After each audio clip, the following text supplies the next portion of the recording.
మీ ఎలాంటి వ్యాపార ప్రకటనలకైనా వెంటనే మా ఛానల్ సంప్రదించండి. ప్రస్తుతం మనతో పాటు జ్యోతిష్య వాచస్పతి బ్రహ్మశ్రీ పోతుకొచ్చి చంద్రమౌళి శాస్త్రి గారు మనతో ఉన్నారు. గురువుగారితో మాట్లాడేద్దాం. నమస్కారం గురుగారు. ఓం శ్రీమాత్రే నమః. గురుగారు, మనకి జూన్ 29వ తారీఖు ఏరువాక పౌర్ణమి ఉంది. సో చాలా సందర్భాల్లో వింటూ ఉంటాం ఈ పౌర్ణమి గురించి. ప్రత్యేకంగా అసలు ఏంటి ఈ రోజు యొక్క ప్రత్యేకత, ఎటువంటి సమస్యలు ఉన్న వాళ్ళు ఎలాంటి కార్యక్రమాలు ఈ రోజును ప్రత్యేకంగా చేసుకోవడం ద్వారా విశేష ఫలితాలు ఉంటాయి అంటారు గురుగారు?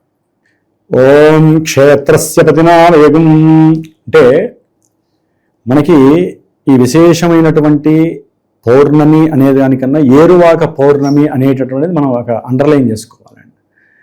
మనకి జ్యేష్ఠ మాసంలో మనకి ఎండాకాలం అయిపోయి ఇప్పుడు ఆల్రెడీ అధిక జ్యేష్ఠ మాసం వలన మనకి కొంచెం 15 రోజులు లేట్ అయింది. లెక్క ప్రకారం ఈ పాటికి వర్షాకాలము ఆషాఢ మాసం ప్రారంభం అయిపోతుంది. మరి ఈ ఏరువాక పౌర్ణమి భూమికి పండగ, పంటకి పండగ.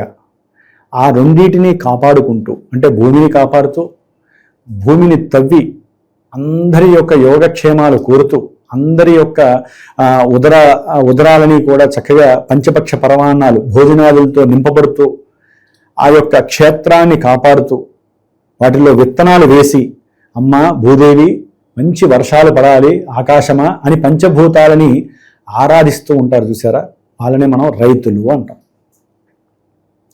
అవునా? భూమికి అధిపతులు ఎవరండి? రైతులే కదా, భూస్వాములు. భూమికి స్వామి వాళ్ళు. ఆ తల్లిని ఎప్పటికప్పుడు కాపాడుకుంటారు. ఒకటి 100 ఎకరాలు ఉంటే వాడేటు కాపాడ్డావు. ఆ 100 ఎకరాలు ఉన్నవాడు ఎవరికో ఇన్ని సంవత్సరాలకని ఇస్తారు కదా. అట్లాగే 1 ఎకరం ఉన్నవాడు భూమే తల్లి అనుకుంటాడు. ఆవిడ ప్రతి సంవత్సరంలో 2 సార్లు 3 సార్లు వాడికి ఉన్నటువంటి పెట్టుబడి, లేకపోతే వాడికి ఉన్నటువంటి తెలివితేటలో, లేకపోతే గవర్నమెంట్ సహకారమో వేరే వాళ్ళ సహకారం ద్వారానో సరైన సమయానికి పంట వేయటం, ఇవన్నీ కూడా లౌకికమైన, అంటే ధనము సమకూరటము, ఇతనికి భూమి మీద ఉన్నటువంటి ప్రేమ అనురాగము, స్వచ్ఛమైనటువంటి భూమి సస్యశ్యామలంగా ఉండటానికి ఇతని వంతు ప్రయత్నం ఇతను చేస్తాడు. కానీ దీంట్లో పంచభూతాలలో భూమిని ఇతను చేసుకుంటాడు, మిగతా 4 ఇతని చేతుల్లో లేవు. ఆకాశం, నీరు, వాయువు. సరే, అగ్నిని పక్కన పెట్టండి.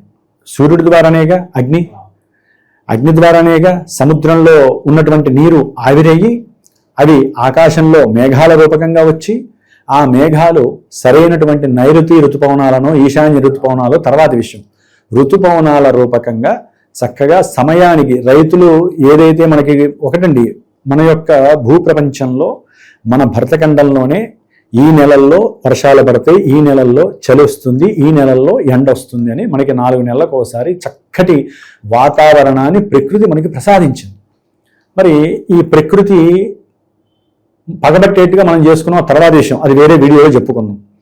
రైతులు ఆకాశం వంక చూస్తూ, అమ్మ మేము అప్పులు చేశామో సొప్పులు చేశామో, చక్కగా నీకు భూమిని తవ్వి ఆ పంచభూతాల్లో ఆ తల్లి కొంతమంది వడ్లకి సంబంధించి బియ్యానికి సంబంధించినటువంటి విత్తనాలు వేస్తారు, కొంతమంది కండెలు ఉంటాయి కదా వాటికి సంబంధించి వేస్తారు, కొంతమంది కందిపప్పు, మనకి దొరికే ప్రతి ద్రవ్య పదార్థానికి సంబంధించినవి విత్తనాల రూపంలో వేసి నమస్కారం చేసుకుంటారు.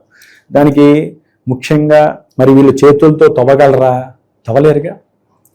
2 ఎడ్లు ఉంటాయి వాళ్ళకి, ఆ ఎడ్లకి పూజ చేస్తారు, వస్త్రాలు కడతారు. మరి నాగలి, శని భగవానుడు ఉండాలి నాగలి, ఆ నాగలికి పూజ చేస్తారు, హారతిస్తారు. ఆవిడ ఎవరండి? ఎడ్లు ఎవరు? లక్ష్మీ స్వరూపంగా భావించి వారు ఆరోగ్యంగా ఉండి తవ్వుతారు కదా. మరి తవ్వినప్పుడు అప్పుడు విత్తనాలు వేసి వాళ్ళు, సరే ఇప్పుడు ఎన్ని వచ్చినా కూడా ఎడ్లతో చేసేవాళ్ళు ఎక్కువ కాదా మనకి భరతఖండంలో, ఎన్ని మిషన్లైనా రానివ్వండి, వాడికి పూజ చేసి రైతులు ఆరాధించేదాన్ని ఏరువాక అంటారు. అది పౌర్ణమి రోజున ఏంటంటే ఇంకా విశేషం. పౌర్ణమి అంటే చంద్రుడికి సముద్రానికి లింక్ ఉంటుంది, ఆ సముద్రం ద్వారానే మనకి వర్షాలు పడాలి. కాబట్టి ఏరువాక పౌర్ణమి అంటే ఏంటంటే నాగలితో భూమిని దున్ని పంట వేయటాన్ని అర్థం అన్నమాట. అందుకనే ఈ పౌర్ణానికి ఎండాకాలం పోయి వర్షాకాలం వచ్చేటటువంటి ఈ సమయము మన యొక్క ప్రకృతి ఆనందపడటానికి. ప్రకృతి అంటే ఏం లేదు, పంచభూతాలు. ఈ పంచభూతాలు మరి వాయువుతో కూడినటువంటి వర్షాలు పడ్డాయి అనుకోండి, భూములు పాడైపోతాయి, పాపం మొక్కలు ఎంత వస్తే నాశనమే. అందుకనే పూజ చేస్తారు.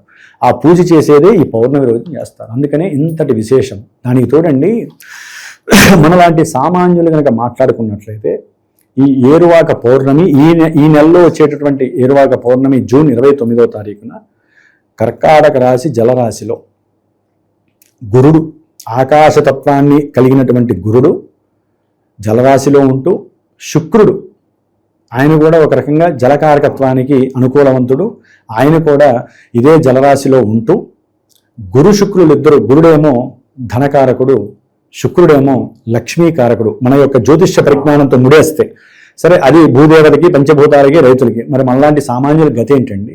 మనం ఆరాధించుకోవాలిగా. వాళ్ళు ఆరాధిస్తే మనమందరం ఏం చేస్తాం?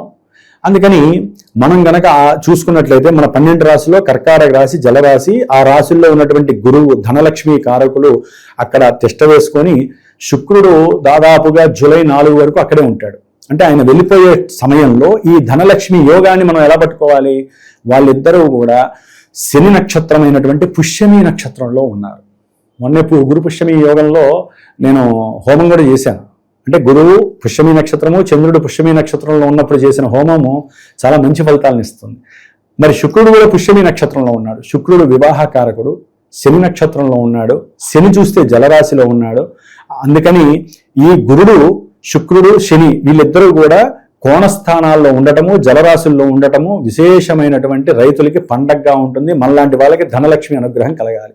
కానీ ఇక్కడ చిన్న అమరిక ఏంటంటే, కొన్ని రాశుల వారికి, కుంభరాశి వారికి, అట్లాగే మేషరాశి వారికి, వృషభ రాశి వారికి, సింహరాశి వారికి, తులారాశి వారికి, ధనుస్సు రాశి వారికి కొంచెం ఇబ్బందికరమైనటువంటి పరిస్థితి. ఆర్థికపరమైనటువంటి విషయాల్లో ఎన్నో ఇబ్బందులు చూసినా కూడా గురుగారు ఎంత సంపాదించినా డబ్బులు నిలవట్లేదు, ఆర్థికంగా చాలా వరకు నష్టంగా ఉంది. ఏ రాశి అయినా మనం చాలా వరకు కామన్ గా మనం ఈ సమస్య చూస్తూనే ఉంటాం.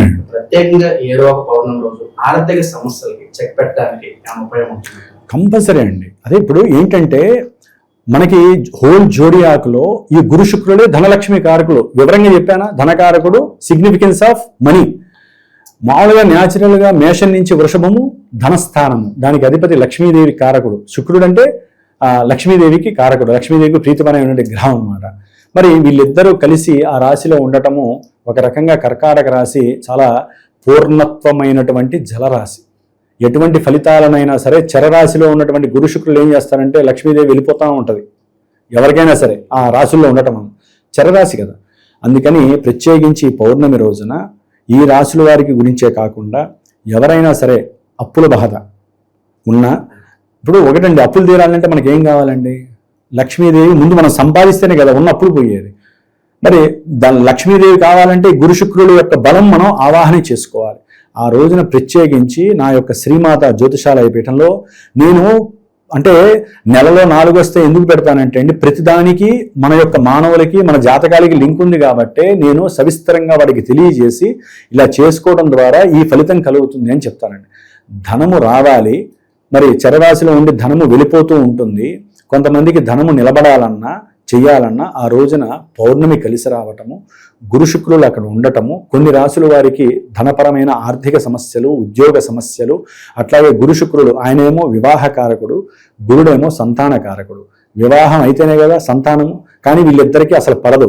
ఈయనేమో గురుతత్వము అంటే ఒక రకంగా చెప్పాలంటే దైవత్వము, సత్సాంప్రదాయాలు, లేకపోతే సదాచారాలు, లేకపోతే దేవుణ్ణి ఆరాధించటము, దాన్ని ఏమంటారంటే ఇక దేవుడు ఎందే ఎక్కువ మోక్ష సాధనకి గురువు ఉపయోగపడతాడు. శుక్రుడు చూస్తే సుఖము, సౌఖ్యము, స్త్రీల పట్ల ఆకర్షణ, సౌందర్య ఆకర్షణ, సౌందర్యం పట్ల మక్కువ, సుఖ భోగము, సౌఖ్యము, ధనము, ఎంతసేపటికి ఇవే తాపత్రయం, లౌకిక తాపత్రయం. అందుకని వీళ్ళిద్దరికి పడదు. ఈ గురు శుక్రులిద్దరూ పరమశత్రువులు అనమాట. మరి వాళ్ళిద్దరూ కలిసి ఎవరి నక్షత్రంలో ఉన్నారు? శని నక్షత్రంలో ఉన్నారు. అంటే ధనము అనేటటువంటిది ఎక్కువగా నిలబడకపోవడంతో పాటుగా అప్పులు అవ్వటం కూడా జరగటానికి అవకాశాలు ఇందాక చెప్పిన రాశుల వారికి ఉన్నాయి. మిగతా వాళ్ళకు కూడా ధనము రావాలన్నా నిలబడాలన్నా నేను ఆ రోజున చేసేటటువంటి ఈ గురుడికి ఆల్రెడీ 27 రోజులు బట్టి నేను ఈ 28 వరకు కూడా 21 రోజులు నేను పూజ చేశానండి. బిగినింగ్ దగ్గర నుంచి 4వ తారీఖు జూన్ 4న ఎప్పుడైతే శుక్రుడు వచ్చి కలిశాడో అప్పటి నుంచి గురుడికి సంబంధించిన బీజాక్షర మంత్రము రోజు 1000 సార్లు చేస్తూ, శుక్రుడికి సంబంధించినటువంటి బీజాక్షర మంత్రాన్ని 1000 సార్లు చేస్తూ చివరగా హోమం చేస్తున్నాను. ఏది? ధన లక్ష్మి పాశుపత రుద్ర హోమము. అంటే లక్ష్మీదేవికి బీజాక్షర మంత్రాలు ఉంటాయి. అవి చెప్తూ రుద్రుడికి సంబంధించిన నమ్మకంతో చేస్తే శాశ్వతమైనటువంటి లక్ష్మీ సంపద మన ఇంట్లో స్థిరంగా ఉండటానికి బంగారు రూపకంగా కావచ్చు, మనకి వెండి రూపకంగా కావచ్చు, ఇవి మెయిన్ లోహాలు. లక్ష్మీదేవి అంటే ఇదే కాదండి, ఇవి అసలైన లక్ష్ములు. ఇవి స్థిరంగా ఉండాలి.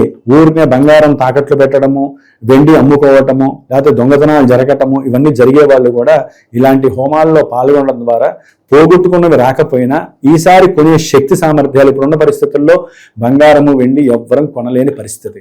కాబట్టి అట్లీస్ట్ కొంతైనా కొనగలిగే సామర్థ్యము శక్తి మనకి ఆ గురు శుక్రులు ఇవ్వాలి.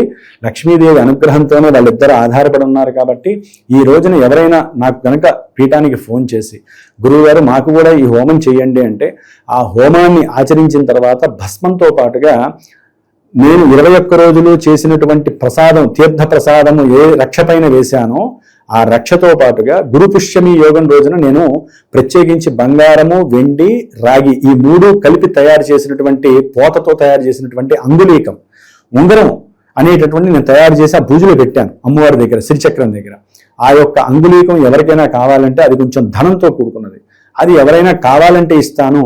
లేదా ఈ హోమ ప్రసాదాన్ని నేను ఏదైతే జపతీర్థం చేసి రుద్రాక్ష ఆభరణము, రుద్రాక్ష మాలాధారణము ప్లస్ చేతికి కట్టుకునేటటువంటి రక్ష, ఇవి కంపల్సరీ వారికి పంపిస్తే వారు ధరించినటువంటి 60 రోజుల్లో వారికి లక్ష్మీ కటాక్షము కలగటము, ఏదైనా అప్పులు స్వల్పంగా మొత్తం తీర్చే వాళ్ళు తీర్చుకోవచ్చు, కొంతైనా తీర్చుకునే శక్తి కానివ్వండి, లేకపోతే ఉద్యోగ అవకాశాలు, వివాహ అవకాశాలు, సంతాన ప్రాప్తి, ఇలాంటివన్నీ కూడా రంగరింపబడి ఆ 2 గ్రహాలు ఇవ్వటానికి లక్ష్మీదేవి ఎన్ని రూపాల్లో ఉంటుంది చెప్పండి? అష్టలక్ష్ములు ఉన్నారా? లక్ష్మీదేవి అంటే డబ్బు ఒకటి కాదని చెప్పానా? సంతానలక్ష్మి, గృహలక్ష్మి, విద్యాలక్ష్మి, ఆదిలక్ష్మి, గజలక్ష్మి, ఇంకా వీరలక్ష్మి, ఇలాంటి లక్ష్ములందరూ మీ ఇంట్లో తాండవం చేయాలి అంటే మీరు ఆ రోజున, ఆ పౌర్ణమి రోజున వీలుంటే సాయంత్రం పూట లలితా సహస్రనామాన్ని, లలితా అష్టోత్తరాన్ని, లలితా త్రిశతిని చేసుకుంటూ కనకధారా స్తోత్రాన్ని ఎవరైతే 11 సార్లు చదివి ఆ తల్లికి పసుపు కొమ్ములతో అర్చన చేసి, లేదా పసుపుతో కానీ కుంకంతో కానీ అర్చన చేసి, పొంగలి క్షీరాన్నంలో పచ్చిశనగపప్పు వేసి, ఆవుని, శుక్రుడికి సంబంధించినటువంటి ఆవు నెయ్యి, పాలు కూడా శుక్రుడు కాబట్టి నీళ్లు కలపకుండా పాలల్లో గనక క్షీరాన్నము వండి, వాళ్ళిద్దరూ శని నక్షత్రంలో ఉన్నారు కదా, బెల్లము వేసి ఎవరైతే ఉడిగించి లక్ష్మీదేవికి గనక నైవేద్యం పెడతారో, ఆవిడ లక్ష్మి కావచ్చు, లలిత కావచ్చు, వారికి ఎప్పుడూ కూడా లలితా కటాక్షం ఉంటుంది. గుర్తుపెట్టుకోండి. ఇవన్నీ ఉచితంగా చెప్పేవి కాదండి, మీరు బాగుండటం కోసం చెప్పేటటువంటివి. కాబట్టి మన యొక్క భరతఖండంలో వచ్చే ఇటువంటి విలువైనటువంటి రోజులన్నీ ప్రతిరోజు వినండి, ప్రతిరోజు ఆచరించండి. మనకున్న బాధలు పోవడానికి మనకి దైవం తప్ప వేరే దిక్కు లేదు, అది మాత్రం గుర్తుంచుకోండి. అంతేగాని గురువులందరూ చెప్తూనే పోతున్నారు ప్రతిరోజు పండగ అంటే ప్రతిరోజు పండగే. మరి మన ఇంట్లో మన బాధలు అట్లా ఏడుస్తున్నాయి, బాధలు పోవడానికే చెబుతాం గురువులం. కాబట్టి చేసుకునే వాళ్ళు చేసుకోండి, కుదరని వాళ్ళు, ఆపేక్ష ఉన్నవాళ్ళు ఏమండి, అందరూ ఇబ్బందులు లేకుండా ఉండరు, ఇబ్బందుల్లో మునిగి తేలకుండా ఉండే వాళ్ళు ఉంటారు. వాళ్ళకి ఇలాంటివి చాలా సాధనకి ఉపయోగపడతాయి. కాబట్టి అవకాశం ఉన్నవాళ్ళు, దూరాభారాల్లో ఉన్నవాళ్ళు, చేయించుకోవాలనే సంకల్పం, కోరిక ఉన్నవాళ్ళు మాత్రమే నాకు ఫోన్ చేయండి. అంగుళీకం మాత్రం కాస్త ధనము ఎక్కువ ఉంటుంది, ఎందుకంటే 3 విలువైన ధాతువులతో చేసిన, లోహాలతో చేసినవి కాబట్టి అది బెనగా పెట్టుకుంటే ఇక జీవితాంతం అది అట్లాగే ఉంటుంది. ఎందుకంటే ఇప్పుడున్న రోజుల్లో మీరు కనకపుష్యరాగం పెట్టుకోండి, బంగారంతో పెట్టుకోండి, వజ్రం పెట్టుకోండి అంటే ఎవరి వల్ల కాదు. అందుకని 3 కలిపి చేసినటువంటి ఈ యొక్క త్రిశక్తి ధాతు లోహము అంగుళీకంగా గనక ఈ పూజ చేసింది ధరిస్తున్నట్లయితే వారికి శక్తి లభిస్తుంది.